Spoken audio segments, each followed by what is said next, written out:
யாத்திராகமம் 37ஆம் அதிகாரம். பெசலெயேல் சீத்தி மரத்தினால் பெட்டியை உண்டு பண்ணினான். அதன் நீளம் 2.5 முழமும் அதன் அகலம் 1.5 முழமும் அதன் உயரம் 1.5 முழமும் ஆனது.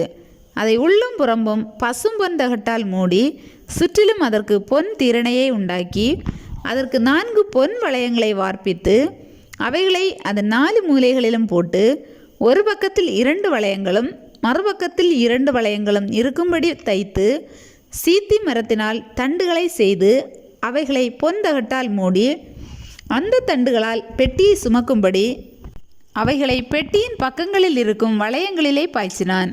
கிருபாசனத்தையும் பசும்பொன்னினால் பண்ணினான். அது 2.5 முழ நீளமும் 1.5 முழ அகலமும் ஆனது.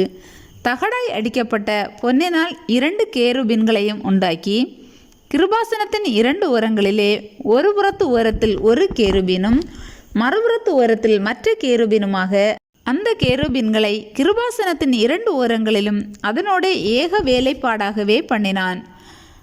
அந்த கேருபீன்கள் தங்கள் செட்டைகளை உயர விரித்து தங்கள் செட்டைகளால் கிருபாசனத்தை மூடுகிறவைகளும் ஒன்றுக்கொன்று எதிர்முகமுள்ளவைகளுமாயிருந்தது. கேருபீன்களின் முகங்கள் கிருபாசனத்தை நோக்கி கொண்டிருந்தது. மேஜையையும் சீத்தி மரத்தால் பண்ணினான். அது 2 முழ நீளமும் 1 முழ அகலமும் 1.5 முழ உயரமும் ஆனது.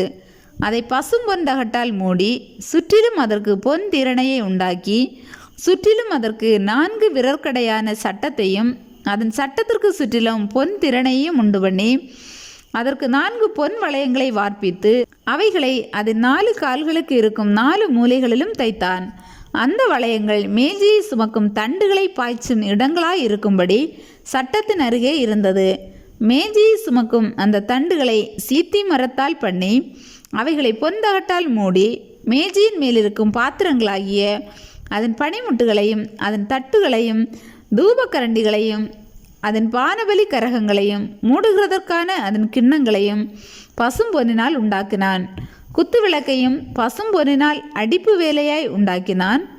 அதன் தண்டும் கிளைகளும் மொக்குகளும் பழங்களும் பூக்களும் பொன்னினால் செய்யப்பட்டிருந்தது. குத்துவிளக்கின் ஒரு பக்கத்தில் 3 கிளைகளும் அதன் மறுபக்கத்தில் 3 கிளைகளுமாக அதன் பக்கங்களில் 6 கிளைகள் செய்யப்பட்டது. ஒவ்வொரு கிளையிலே வாதுமை கொட்டைக்கு ஒப்பான 3 மொக்குகளும் 1 பழமும் 1 பூவும் இருந்தது. குத்துவிளக்கில் செய்யப்பட்ட 6 கிளைகளிலும் அப்படியே இருந்தது. விளக்கு தண்டில் வாதுமை கொட்டைக்கு ஒப்பான 4 மொக்குகளும் பழங்களும் பூக்களும் இருந்தது. அதில் செய்யப்பட்ட 2 கிளைகளின் கீழ் 1 பழமும் வேறு 2 கிளைகளின் கீழ் 1 பழமும் மற்ற 2 கிளைகளின் கீழ் 1 பழமும் இருந்தது. விளக்கு தண்டில் செய்யப்பட்ட 6 கிளைகளுக்கும் அப்படியே இருந்தது. அவைகளின் பழங்களும் அவைகளின் கிளைகளும் பசும்பொன்னினால் ஒரே அடிப்பு வேலையாய் செய்யப்பட்டது. அதன் 7 அகல்களையும் அதன் கத்திரிகளையும் சாம்பல் பாத்திரங்களையும் பசும்பொன்னினால் செய்தான். அதையும் அதன் பனிமுட்டுகள் யாவையும் 1 தாலந்து பசும்பொன்னினால் செய்தான்.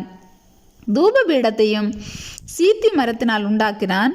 அது 1 முழ நீளமும் 1 முழ அகலமுமான சதுரமும் 2 முழ உயரமுமாய் இருந்தது.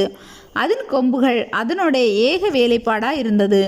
அதன் மேற்புறத்தையும் அதன் சுற்றுப்புறத்தையும் அதன் கொம்புகளையும் பசும்பொன் தகட்டால் மூடி சுற்றிலும் அதற்கு பொன் திறனையை உண்டு பண்ணி அந்த திறனையின் கீழ் அதன் 2 பக்கங்களிலும் இருக்கும் 2 மூலைகளிலும் 2 பொன் வளையங்களை பண்ணி அதை சுமக்கும் தண்டுகளை பாய்ச்சும் இடங்களாக தைத்து சீத்தி மரத்தால் அந்த தண்டுகளை செய்து அவைகளை பொன் தகட்டால் மூடினான்.